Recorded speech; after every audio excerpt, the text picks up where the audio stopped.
जिंदापाल उग्रसेन पाल महाविद्यालय की इस ऑनलाइन कक्षा में हम पुनः आप सभी छात्र छात्राओं का हृदय की अनंत गहराइयों से स्वागत करते हैं।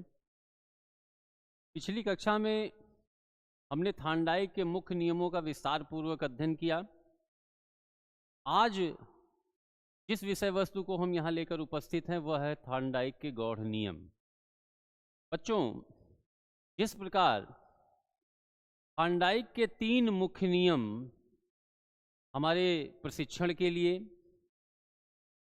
और कक्षाओं के लिए उपयोगी हैं, उसी प्रकार से मुख्य नियम भी न केवल प्रशिक्षण या कक्षा में इसकी उपयोगिता, बल्कि अगर हम देखें तो व्यवहारिक जीवन में भी इनकी उपयोगिता सिद्ध दिखाई देती है। तो आइए देर न करते हुए हम शुरुआत करते हैं थार्नडाइक के गौड़ नियम का और ये जानने का प्रयास करते हैं कि थार्नडाइक के गौड़ नियम कौन कौन से हैं।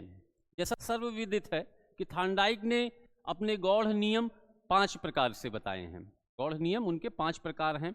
पहला प्रकार है उनका बहु अनुक्रिया का नियम, दूसरा है मानसिक स्थिति का नियम, तीसरा है आंशिक क्रिया का नियम, चौथा है सादृश्य अनुक्रिया का नियम और 5वां है साहचर्यात्मक स्थानांतरण का नियम। देखिए, ये 5 नियम अपनी अपनी जगह पर बहुत ही महत्वपूर्ण हैं। हम एक एक करके उन सभी प्रकारों पर प्रकाश डालेंगे। आइए चलते हैं पहले प्रकार की तरफ। पहला प्रकार है बहु अनुक्रिया का नियम। बहुत ही सरल, बहुत ही सिंपल शब्दों में इसको मैंने समझाने का प्रयत्न किया है। जैसा आपको श्यामपट पर दिख रहा है कि जब मनुष्य के सामने कोई समस्या उत्पन्न होती है, जब मनुष्य के सामने कोई समस्या उत्पन्न होती है तो वह उसके समाधान के लिए अनेक प्रयत्न करता है। जिस प्रयत्न से उसे सफलता मिलती है वह उस प्रयत्न को चुन लेता है। यह है बहु अनुक्रिया का नियम। फिर से एक बार सुन लीजिए कि जब मनुष्य के सामने कोई समस्या उत्पन्न होती है तो वह अनेक प्रयत्न करता है और किसी एक प्रयत्न से वह उस समस्या का निदान कर लेता है। तो अंत में उन्होंने यही कहा कि जिस प्रयत्न से उसे सफलता मिलती है उसका वह चुनाव कर लेता है। यहाँ यह समझने की जरूरत है, जैसा कि आप श्यामपट पर देख पा रहे हैं, बहु अनुक्रिया का मतलब एक अनुक्रिया नहीं, अनेक अनुक्रियाएं। ठीक, तो होता क्या है कि जब मनुष्य के सामने कोई समस्या उत्पन्न होती है तो वह उस समस्या को समाधान के लिए वह एक प्रयत्न नहीं करता बल्कि कई प्रयत्न करता है, कई प्रयास करता है। तो होता क्या है कि एक प्रयत्न ऐसा वह करता है कि जिससे उस समस्या का समाधान आसानी से हो जाता है। तो इन्होंने यही समझाने का प्रयत्न किया है कि जब वह अनेक प्रयत्न करता है तो किसी एक प्रयत्न से उसे सफलता मिलती है और उसी का वह चुनाव कर लेता है। तो यह था अधिगम का गौड़ नियम का पहला प्रकार। आइए चलते हैं दूसरे प्रकार की तरफ। दूसरा प्रकार क्या कहता है? मानसिक स्थिति का नियम कि सिखाई जाने वाली सामग्री, 2 बातें हैं यहाँ पर, इस चीज को ध्यान दीजिएगा। 2 बातें हैं यहाँ। पहली बात है आपकी कि सिखाई जाने वाली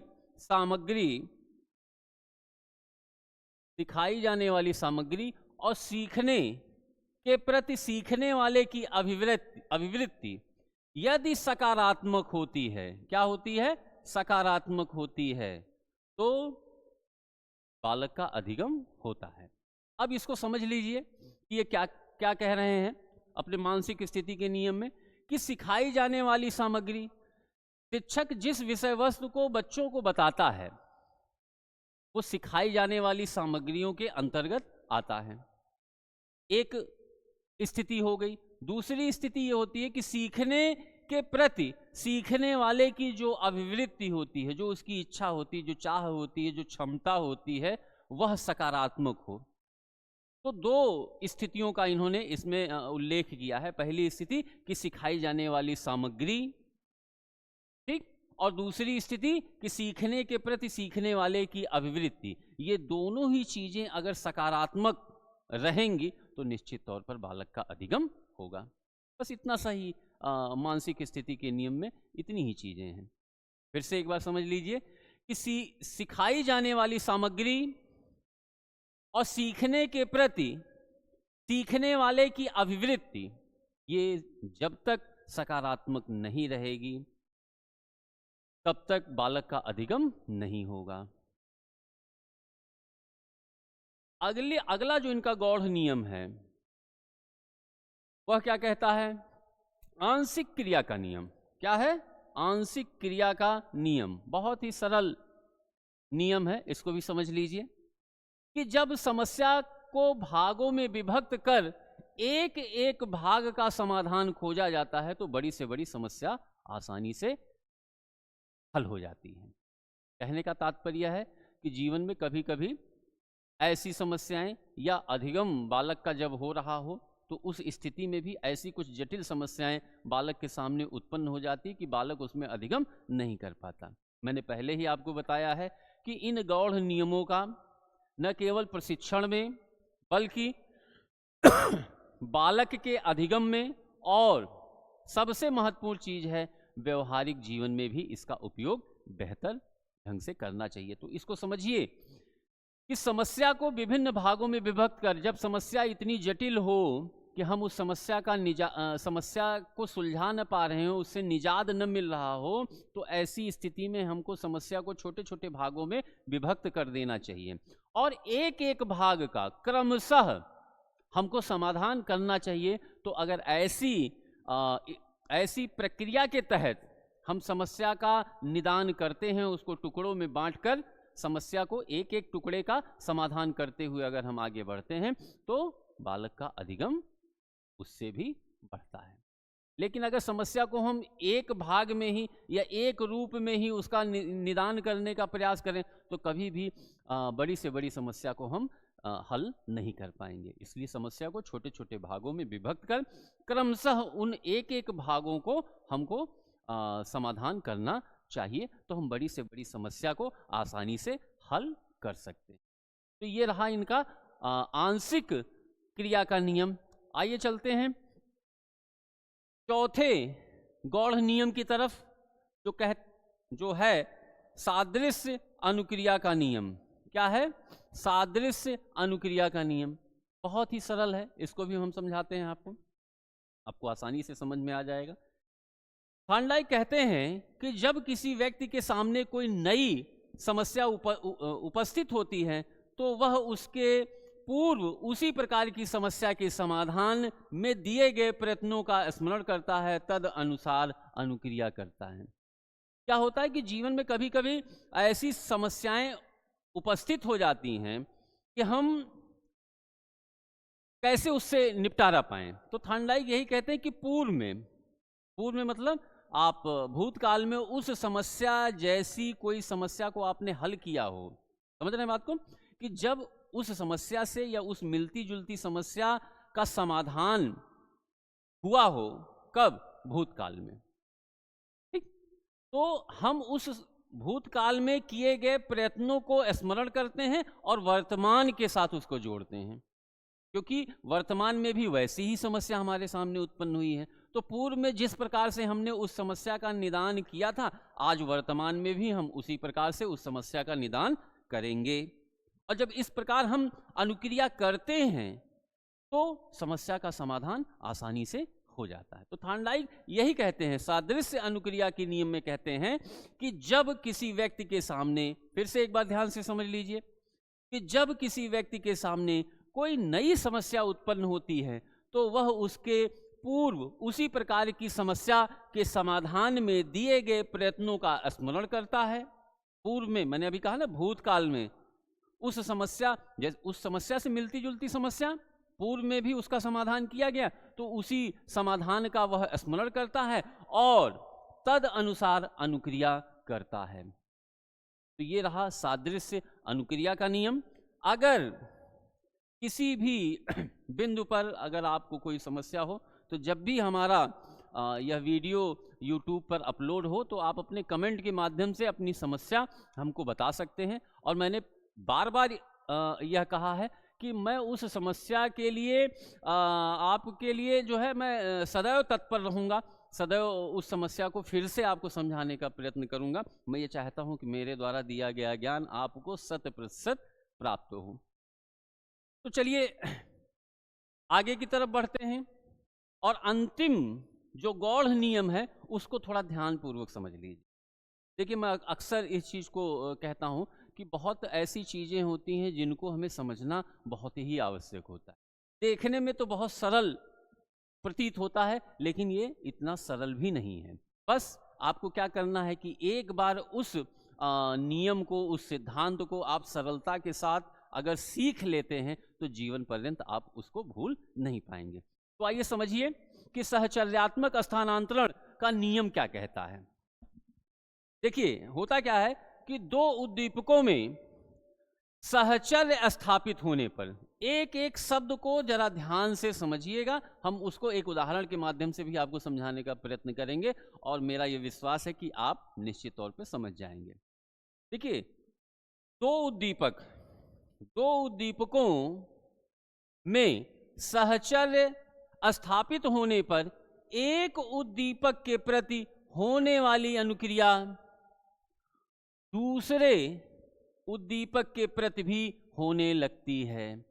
दो उद्दीपकों में जब सहचर्य स्थापित हो जाता है तो एक उद्दीपक के प्रति हम जो अनुक्रिया करते हैं वही अनुक्रिया दूसरे उद्दीपक के उपस्थिति पर भी हम वही अनुक्रिया करते हैं।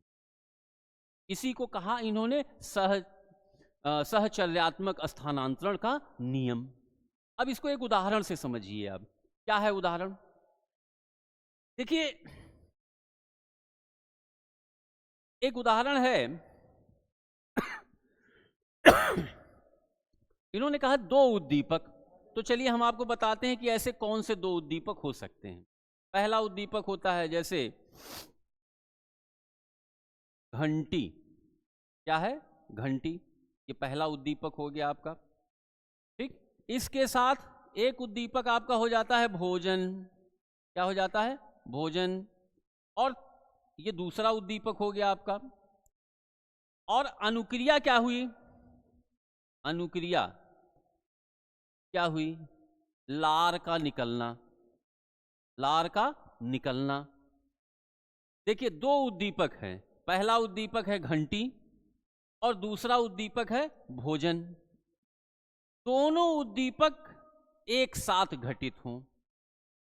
जैसे किसी कुत्ते को भोजन देने से पहले आप घंटी बजाइए और फिर उसको भोजन दीजिए तो निश्चित उसके मुख से लार टपकेगी। ये लार हो गई अनुक्रिया, ठीक है। और कई बार इसी क्रिया को आप दोहराइए, कई बार इस अनुक्रिया को आप दोहराइए कि घंटी बजाइए और पहला उद्दीपक घंटी और दूसरा उसके साथ भोजन, तो आप देखेंगे कि लार टपक रही है, ठीक। फिर आप क्या करिए कि कई प्रयास के बाद आप भोजन दीजिए ही मत, सिर्फ घंटी बजाइए, तो आप देखेंगे कि दो उद्दीपकों के साथ, यही तो इन्होंने कहा है कि दो उद्दीपकों में सहचर्य स्थापित हो जाने पर एक उद्दीपक के प्रति मतलब भोजन के प्रति होने वाली अनुक्रिया दूसरे उद्दीपक मतलब घंटी के प्रति भी होती है। समझ रहे हैं बात को? कि दोनों उद्दीपक एक साथ घटित हो रहे हैं, दोनों उद्दीपकों का में सहचर्य एक साथ स्थापित हो रहा है और अनुक्रिया में लार टपक रही है, ठीक। तो इन्होंने ये कहा कि एक उद्दीपक के प्रति होने वाली अनुक्रिया मतलब भोजन जब दिया जाएगा तो लार टपकेगा, तो एक उद्दीपक के प्रति होने वाली अनुक्रिया दूसरे उद्दीपक के प्रति भी होने लगती है। मतलब आप भोजन मत दीजिए, आप सिर्फ घंटी बजा दीजिए तो निश्चित ही कुत्ते का मुख से लार टपकेगी। तो यह कहलाता है नियम सहचर्यात्मक स्थानांतरण का नियम। अब यहाँ एक महत्वपूर्ण चीज और जान लीजिए आप, अक्सर परीक्षाओं में पूछा जाता है, ये तो थार्नडाइक का नियम है ना बच्चों, ये थार्नडाइक का नियम है, लेकिन जैसे आप और आगे पढ़ते हैं, पावलोव को जब आप पढ़ेंगे तो सेम पावलोव ने भी इसी प्रकार का उदाहरण या इसी प्रकार का प्रयोग किया है, और वह सिद्धांत कहलाता है अनुकूलित अनुक्रिया का नियम। क्या कहलाता है? पावलोव का अनुकूलित अनुक्रिया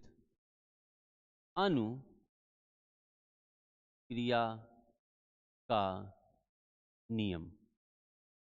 ये पावलोव का अनुकूलित अनुक्रिया नियम भी सेम इसी नियम की तरह ही कार्य करता है। तो हम कह सकते हैं कि थार्नडाइक का सहचर्यात्मक स्थानांतरण का नियम पावलोव के अनुकूलित अनुक्रिया के नियम की तरह ही कार्य कर रहा है। समझ रहे हैं बात को? अब आइए थोड़ा सा हम इस पर भी चर्चा कर लेते हैं, क्योंकि विषय वस्तु आई है तो आपको अभी बता देना आवश्यक है, और आगे की कक्षा में हम इसी विषय वस्तु पर आपको विस्तार पूर्वक अध्ययन कराएंगे। आइए समझ लीजिए कि अनुकूलित अनुक्रिया का नियम क्या है। पावलोव कहते हैं कि जब अस्वाभाविक उत्तेजना के प्रति स्वाभाविक अनुक्रिया होती है तो उसे अनुकूलित अनुक्रिया का नियम कहते हैं। फिर से एक बार सुन लीजिए कि जब अस्वाभाविक उत्तेजना के प्रति स्वाभाविक अनुक्रिया होती है तो उसे अनुकूलित अनुक्रिया का नियम कहते हैं। बच्चों, आज हम लेकर के आए थे गौड़ नियम, इसलिए इस विषय वस्तु पर हम अगली कक्षा में चर्चा करेंगे। पावलोव के अनुकूलित अनुक्रिया का नियम हम अगली कक्षा में आपको पढ़ाएंगे, लेकिन आज सिर्फ हम आपको मैंने गौड़ नियमों के बारे में विस्तार पूर्वक बताया। अगर कोई समस्या, कोई कठिनाई आपको उत्पन्न हो रही हो तो अपने कमेंट बॉक्स में जा करके आप अपने कमेंट के माध्यम से हमको अपनी समस्या से परिचित कराइए, और निश्चित तौर पर मैं आपकी समस्या का समाधान करने के लिए तत्पर रहूँगा। धन्यवाद।